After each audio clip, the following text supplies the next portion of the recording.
Prueba TestStudent para dos muestras independientes. Tenemos que un administrador manda a parte de sus empleados a capacitarse en una universidad en el Distrito Federal, grupo DF, y a otra parte de sus empleados los manda a capacitarse a una universidad en Ciudad Obregón, grupo Obregón.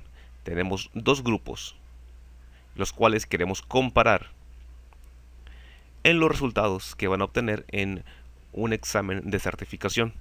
Posteriormente, pues, a ser capacitados el grupo DF en una universidad del DF y el grupo Obregón en una universidad de Ciudad Obregón, van a aplicar ambos grupos un examen de certificación y queremos comparar los resultados de ambos grupos para ver si existe diferencia significativa entre los dos grupos.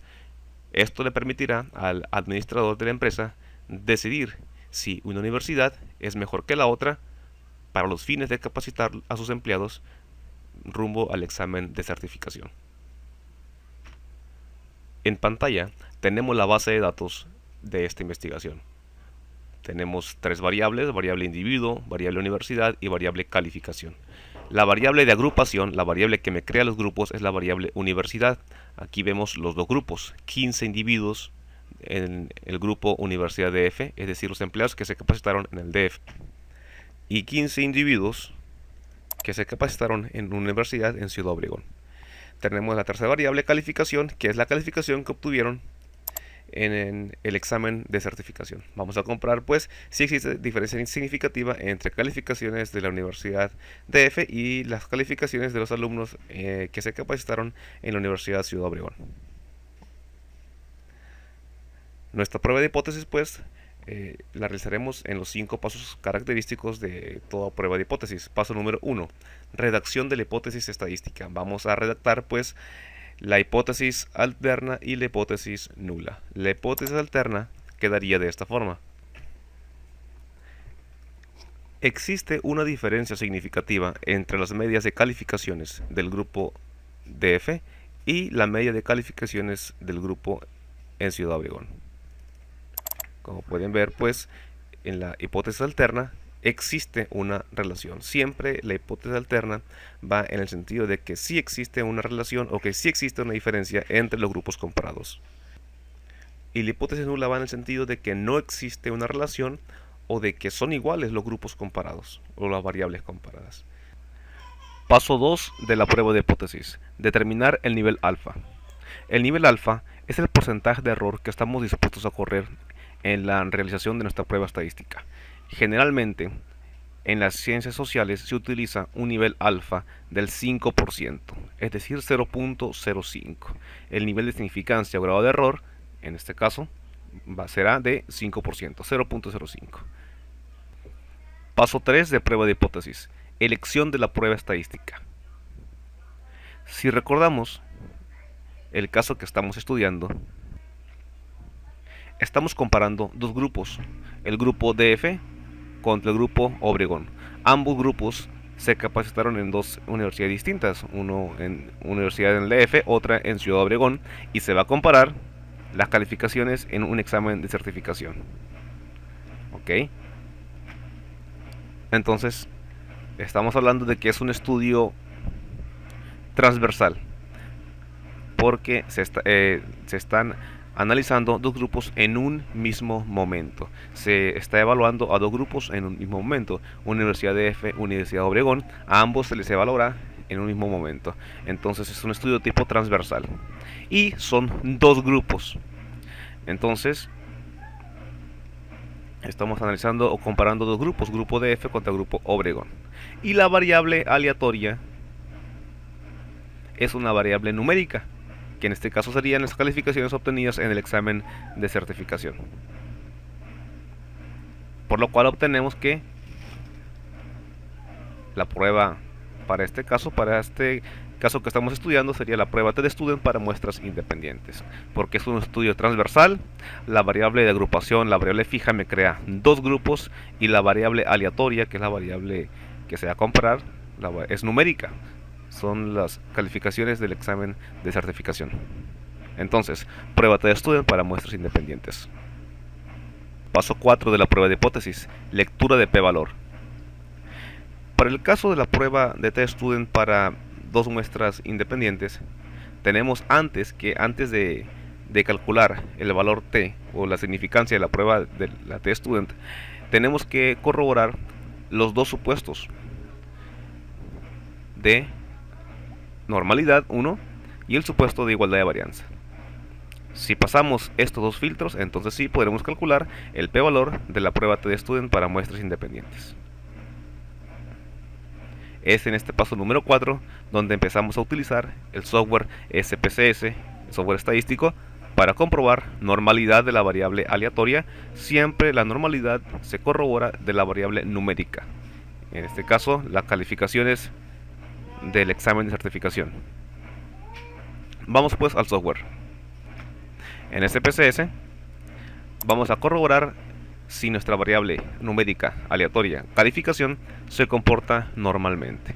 Para eso nos vamos al menú Analizar, Estadísticos Descriptivos, Explorar, Lista de variables dependientes. Aquí vamos a meter la variable aleatoria, la variable numérica, que es calificaciones obtenidas en el examen de certificación.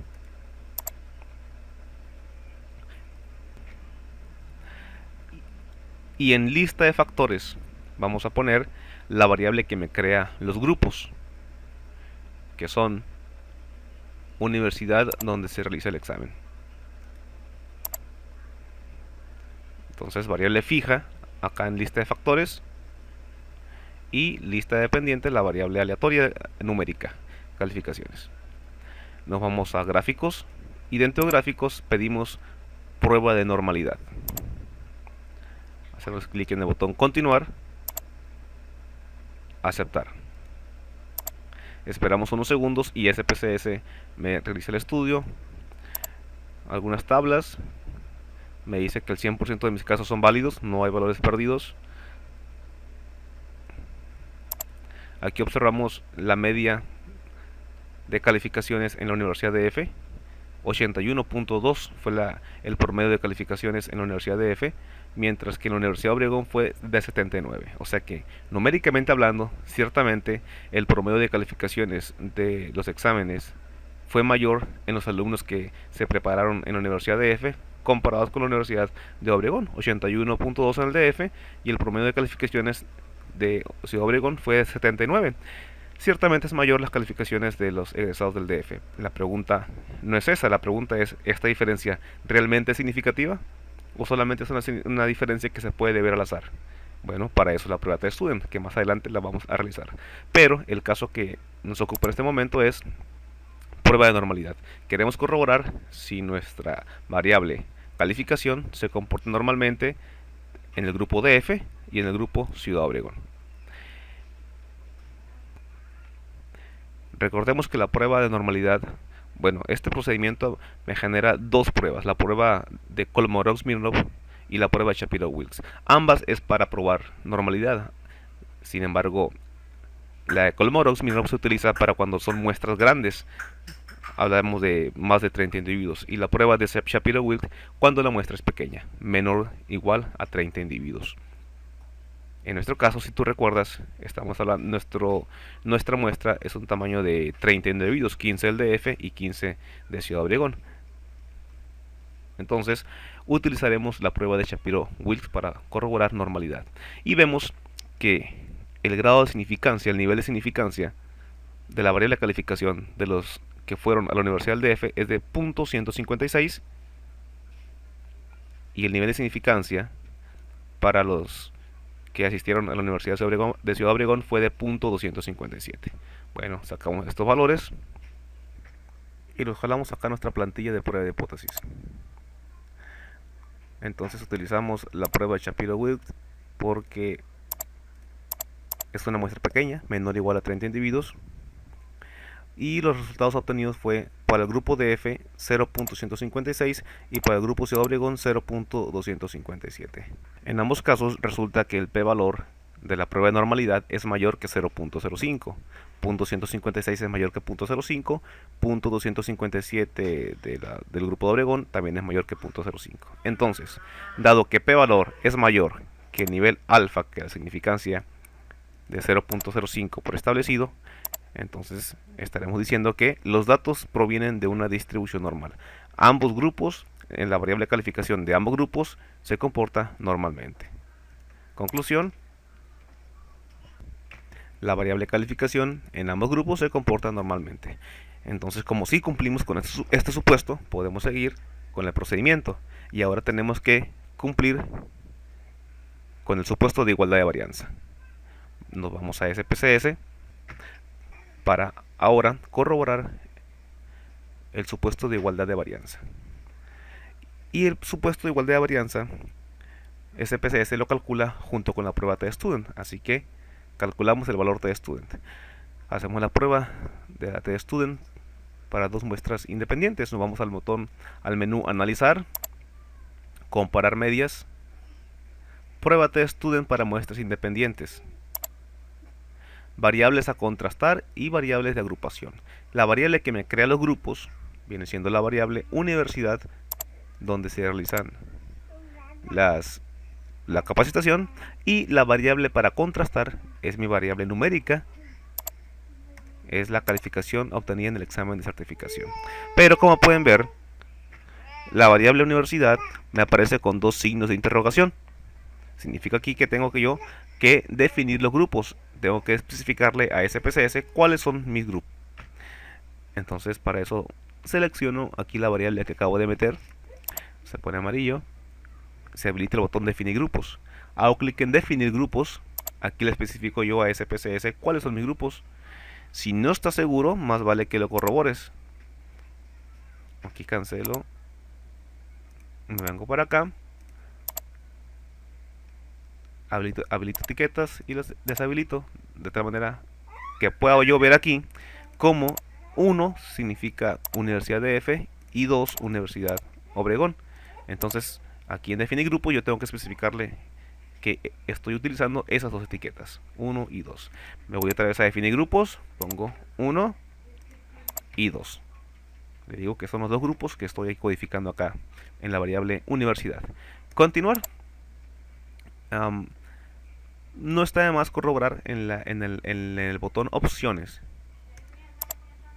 el nivel de confianza. Si estamos asumiendo en el paso 2 un nivel de error, un nivel de significancia del 5%, pues evidentemente el nivel de confianza es el 95%. Entre ambos debe sumar el 100%. Generalmente por default aquí está el 95%, pero no está de más corroborarlo. Evidentemente, si en algún estudio tú utilizas un nivel de significancia o un nivel de confianza distinto al 5%, pues vienes para acá y tienes que modificar este valor. Pero generalmente utilizamos este valor de 95% como nivel de confianza. Así que lo dejamos tal cual y hacemos clic en continuar. Hemos hecho todo, aceptar. SPSS me arroja mis resultados. Lo que ya habíamos visto anteriormente, en el primer tabla de estadísticos, vemos como el promedio de calificación de la Universidad de DF es mayor que el promedio de calificaciones en la Universidad de Ciudad Obregón. Entonces realmente salieron mejor los del DF, pero queremos ver si esa diferencia es significativa o solamente se debe al azar. Pero estamos en el paso de corroborar el supuesto de igualdad de varianza. Y la igualdad de varianza en esta prueba de T-Student la vamos a corroborar con la prueba de Levene para igualdad de varianzas. Aquí tenemos en esta tabla el valor de la significancia para la prueba de Levene y para la prueba de T-Student, pero no podemos checar todavía significancia con la prueba de T-Student sin antes corroborar la prueba de Levene. Tenemos que el nivel de significancia para la prueba de igualdad de varianzas es de .699. Ok, retomo este valor y me voy a mi procedimiento, mi plantilla de prueba de hipótesis, .699 de la prueba de Levene. Aquí tenemos nuestro p-valor para la prueba de igualdad de varianza de .699, que fue el que me arrojó SPSS, y contrastándolo contra el nivel de alfa, nuestro nivel de error de 0.05, vemos que el nivel de significancia o p-valor es mayor que el nivel de alfa, por lo cual puedo concluir que si mi p-valor es mayor que alfa, entonces las varianzas son iguales. Entonces puedo asumir que las varianzas de la variable de calificaciones son iguales. y de esta forma corroboro que cumplo con los dos supuestos, tanto el de normalidad como el de varianza, y ahora sí entonces puedo rescatar mi p-valor de la prueba TestStudent, para lo cual no tengo que ya realizar ningún procedimiento extra en el software de CPCS, pues en la misma tabla que obtuvimos el valor de significancia de la para igualdad de varianzas, obtenemos también el nivel de significancia para la prueba TestStudent. Pero si se dan cuenta, tenemos dos valores, uno que está en la fila de arriba y otro en la fila de abajo, que en este caso es el mismo valor. Sin embargo, en ocasiones es distinto. Y cuando es distinto el valor, ¿cuál es el que debemos utilizar? Si el de la fila superior o el de la fila inferior. Bueno, para eso utilizamos el nivel de significancia de la prueba de Levin. En este caso, la significancia de la prueba de Levin nos arrojó que las varianzas son iguales. Y entonces me vengo a SPSS y me voy a ir con la fila de arriba, porque dice que se han asumido varianzas iguales. Entonces utilizaré la significancia superior. En este caso no importa, pues ambas son iguales, ¿no? Pero hay ocasiones que son distintas. Y entonces la prueba de Levin me dice que las varianzas son iguales y entonces utilizo la fila superior. Entonces el valor de la significancia para la prueba TestStudent es 0.661. Me voy a mi plantilla de prueba de hipótesis en Word y copiamos la significancia y la contrastamos contra el 0.05, que es nuestro nivel alfa, y vemos como nuestro p-valor es mayor que alfa. Y como es p-valor es mayor que alfa, entonces p-valor es mayor que alfa. Concluimos que no se rechaza la hipótesis nula, es decir, no hay evidencia suficiente para rechazar la hipótesis nula, por lo cual se acepta la hipótesis nula, que si lo recordamos en el paso 1, habíamos dicho que la hipótesis nula decía que no existe una diferencia significativa entre las medias de calificaciones de los que se capacitaron en el DF contra los que se capacitaron en Ciudad Obregón. Por lo cual, puedo concluir entonces que no existe una diferencia significativa entre aquellos que se capacitaron en Ciudad Obregón con respecto al DF. Como pudimos ver, sí realmente existe una diferencia de calificaciones en cuanto a los promedios. Sin embargo, esa diferencia pues no es significativa. Puede verse al azar.